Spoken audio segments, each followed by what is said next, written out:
मेरे सभी जनपद वासियों, क्षेत्रवासी, बुंदेलखंड वासियों को और उत्तर प्रदेश में सभी जाने वाले और उस देश में मेरे सभी जाने वालों को प्रणाम करता हूँ। जैसा कि आप सब लोग जानते हैं कि मेरा नाम अतुल मोहन द्विवेदी है। मैं भारतीय जनता युवा मोर्चा का पूर्व में जिलाध्यक्ष रहा हूँ, वर्तमान प्रदेश कार्य समिति सदस्य हूँ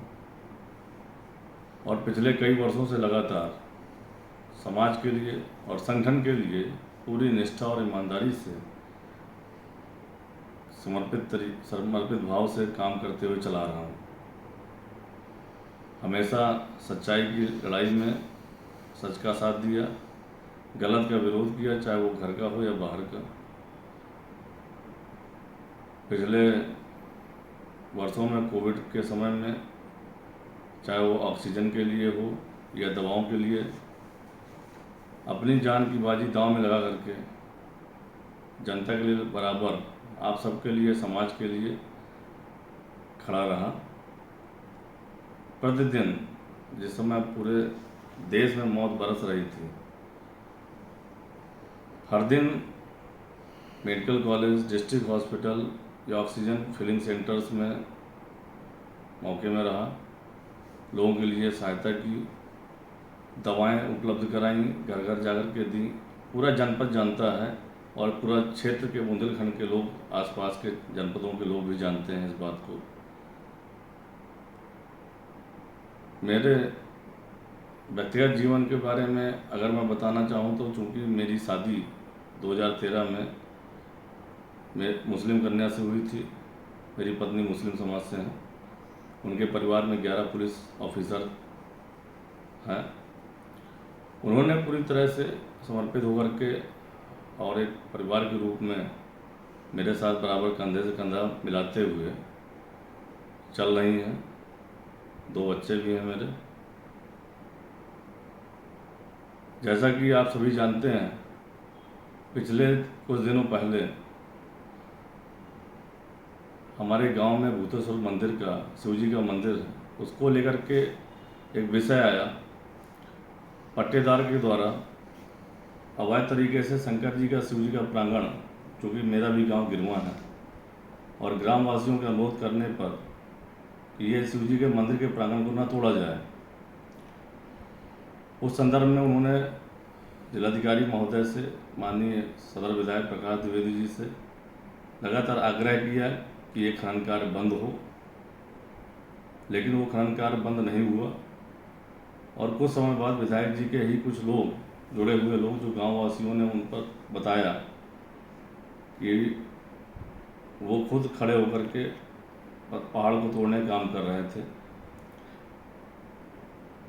उस संदर्भ में हम लोगों का केवल इतना प्रयास था कि जो शंकर जी का, शिव जी का ग्राम देवता है हमारे, उस प्रांगण को ना तोड़ा जाए। उसके अलावा जहाँ भी खनन करना है कर सकते हैं, क्योंकि सरकार ने लाइसेंस दिया है, पट्टे किए हैं, और पट्टे किस आधार पे हो गए, गांव की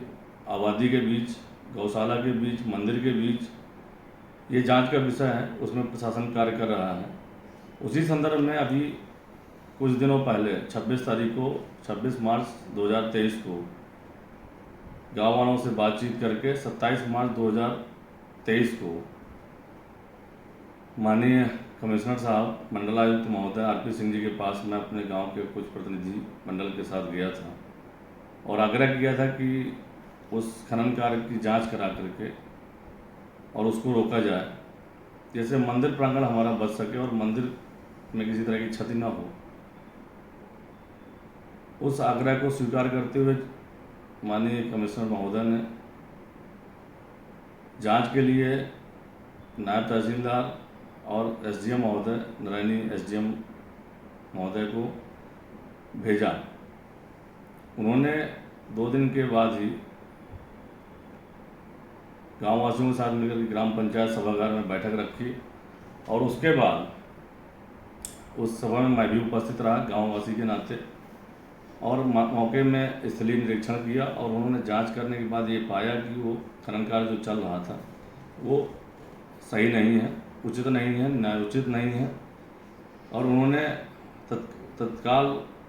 वहाँ पे संचालनकर्ता को काम रोक करके अग्रिम आदेश तक खनन न किए जाने के लिए आदेशित किया है मौखिक रूप से। आगे की रिपोर्ट जो भी कार्रवाई जो विधिक प्रक्रिया है वो चल रही है। उसी समय चूँकि कुछ पत्रकार साथियों ने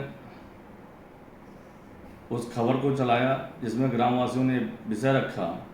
कि माननीय सदर विधायक जी 2-3 महीने पहले आए थे और शंकर जी की कसम खाकर कह गए थे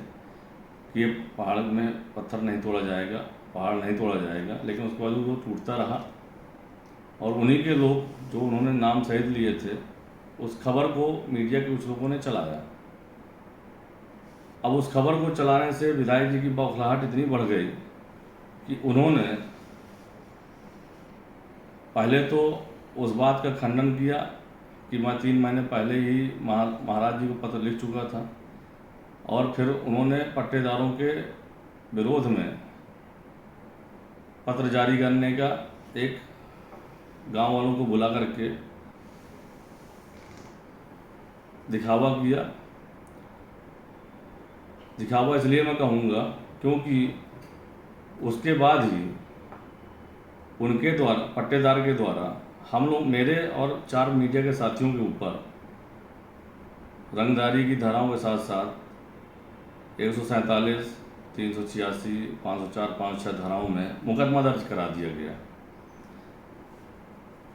अब आपको एक बात ये सोचनी पड़ेगी कि मुकदमा दर्ज होने के बाद उनकी एक ऑडियो वायरल हो रही है जो पूरे जनपद में सबको जानकारी है, जिसमें उन्होंने हम सभी 5 लोगों के नाम लिए हैं और धमकी दी है कि भविष्य में इसका भुगतान करना पड़ेगा, रौंद के रख दूंगा, तमाम अपशब्दों का प्रयोग करते हुए पिचाला डाल दूंगा, तमाम चीज़ें। एक जो है संवैधानिक पद की वो अपनी दुहाई देते हैं उसमें, और संवैधानिक शब्दों की भाषा का इस्तेमाल भी नहीं कर रहे। मेरे पत्नी के बारे में, मेरे बारे में अशोभनीय शब्दों के साथ उनके लोगों के द्वारा, अभिषेक शुक्ला और राघव तिवारी जैसे लोगों के द्वारा, जो मौके में खनन कार्य में थे, राघव तिवारी जिनका नाम गाँववासियों ने लिया, और अभिषेक शुक्ला जैसे पत्रकार जो उनकी खबर को खनन के रूप में डाल रहे थे, जब उनका काफ़ी पूरे ज़िले में दुष्प्रचार हो गया विधायक जी का कि विधायक जी खुद खनन कार्य में उनके लोग शामिल थे, उन लोगों ने तमाम सारे अपशब्दों का प्रयोग करते हुए मेरे बारे में सोशल मीडिया में पोस्ट डाली, मेरी पत्नी के बारे में। आप एक चीज़ बताइए मुझको कि अगर हम एक सच्चाई के लिए लड़ाई लड़ते हैं और उसमें अगर किसी माफिया का हाथ आता है तो क्या वो माफिया इतना बाहुबली है कि वो FIR दर्ज करा करके गिरफ्तारी करा देगा सबकी? माननीय विधायक जी दबाव बना रहे हैं प्रशासन में गिरफ्तारी करने के लिए। मेरी गिरफ्तारी हो जाए कोई फ़र्क नहीं पड़ता मुझको, माननीय विधायक जी को संतुष्टि मिल जाएगी, क्योंकि वैसे भी उन्होंने बहुत सारे FIR लोगों के ऊपर दर्ज करा के रखे हैं, ब्राह्मण समाज के ऊपर। लगातार अभी एक वीडियो वायरल हो रहा है, एक गरीब ब्राह्मण जो 2 महीने से धरने पर बैठा था अशोक लॉट में, वो न्याय मांगने गया और विधायक जी लात मार के भगाने की बात कर रहे हैं उसको। ब्राह्मण सभा के लोग भी थे, उनके साथ बदतमीजी की उन्होंने। माननीय सदर विधायक के द्वारा कई ब्राह्मणों के ऊपर पूरे जनपद में FIR दर्ज की जा रही हैं। मेरा माननीय महाराज जी से निवेदन है, अपने विभाग के संयोजक हमारे प्रेम सागर दीक्षित जी जैसे लोगों के ऊपर, जो संघ के लोग हैं, संघ के स्वयंसेवक हैं, भाजपा कार्यकर्ता हैं, किसी बातों में चीज़ों में मतभेद हो सकते हैं हमारे आपके, लेकिन इसका मतलब ये थोड़ी है कि आप FIR दर्ज कराते रहेंगे और लोगों का उत्पीड़न करने का काम करेंगे। ये न्यायोचित नहीं है। मैं माननीय महाराज जी से, मेरा अगर ये वीडियो सोशल मीडिया में जाएगा, सोशल मीडिया के माध्यम से मैं चाहता हूँ कि ज़्यादा से ज़्यादा लोगों तक शेयर किया जाए इसको, और माननीय महाराज जी से प्रार्थना करूँगा कि बुंदेलखंड में ऐसे विधायक को जो लगातार जनता के साथ अभद्रता करते हुए रौंदने का काम कर रहा है, जिसने स्पष्ट रूप से ऑडियो रिकॉर्डिंग में बोल रहे हैं माननीय सदर विधायक जी प्रकाश द्विवेदी जी कि 4 साल मेरे पास है, रौंद के रख दूंगा। इस तरह की भाषा का उपयोग किया जा रहा है। आपके पास कितना भी पैसा हो सकता है, आप सारी मर्यादाओं को भूल करके और रौंदने का काम कर रहे हैं। किसी भी तरह की दुर्घटना मेरे साथ, मेरी पत्नी के साथ, मेरे बच्चों के साथ हो सकती है भविष्य में, उसके लिए पूरी तरह से सदर विधायक जिम्मेदार हैं। पुलिस के द्वारा उत्पीड़न किया जा सकता है, दबाव बना करके उसके लिए सदर विधायक जिम्मेदार हैं। किसी भी तरह की दुर्घटना मेरे परिवार में मेरे अलावा मेरे पिता, माता पिता या बाबा दादी या मेरे भाइयों के ऊपर होती है, उसके लिए सदर विधायक जिम्मेदार हैं, क्योंकि उन्होंने स्पष्ट रूप से धमकी दी कि मैं रौंद के रख दूंगा। और मैं ये माननीय महाराज जी तक मेरी बात पहुँचे। मैं चाहता हूँ पूरे जापाना की जनता और बुंदेलखंड की जनता और मेरे बुंदेलखंड के युवा साथी, अगर वो ये इस बात को अगर स्वीकार करते हैं दिल से कि मैंने दिल से काम किया हमेशा जनता के लिए, अगर मैं दिल से जुड़ा हूँ आपके लिए और सच्चाई के लिए काम किया अगर मैंने, तो मेरा साथ देंगे और मेरी ये बात को लाखों लोगों तक पहुँचाने का काम करेंगे। अगर मैं जेल जाता हूँ तो आप लोग इस मुहिम को इतना आंदोलन में बनाइए कि माननीय विधायक जी के पैर उखड़ जाएं और भविष्य में किसी तरह से लोगों को उत्पीड़न न करें। गरीब जनता के साथ, जब हम लोग जैसे लोगों के साथ भारतीय जनता पार्टी के सच्चे कार्यकर्ता, और फिर भी काफ़ी स्थिति परिस्थितियों में हम लोग ठीक हैं, हमारे साथ जब ये घटनाएं हो सकती हैं, हमारे साथ हम लोग जो संकट में हो सकते हैं, तो बाकी जनता का क्या होगा, जो गरीब जनता जो बोल नहीं पा रही उस जनपद की। इसलिए आवश्यकता है कि इस बात को आप लोग समझें और मेरी पत्नी और मेरे बच्चों, जो परिवार में समाज में आप सबके आशीर्वाद से आप सबके लिए समर्पित होते हुए जीवन में आगे बढ़ना चाहता हूं। मेरी पत्नी और मेरे बच्चे हमेशा क्या कहते हैं कि आप हम लोगों को समय न दे करके समाज के लिए काम करते रहते हैं, राजनीति में आपको आ गए, आप हम लोगों के लिए समय नहीं देते। अगर शादी होने के बाद मैं राजनीति में आया, अगर शादी के पहले राजनीति में आया होता तो शायद शादी नहीं करता, क्योंकि मुझे लगता है कि मेरा जीवन अब समाज के लिए समर्पित हो जाए और मैं जीवन से जब जाऊं यहाँ से तो मुझे लगे कि मैं समाज के लिए कुछ करके गया, आप लोगों के लिए कुछ करके गया। इस संतुष्टि के साथ इस जीवन से जाना चाहता हूँ। अगर आपको लगता है कि मैंने सच्चे हृदय से समाज के लिए समर्पित होकर के हर स्थिति परिस्थिति में सच्चाई का साथ दिया है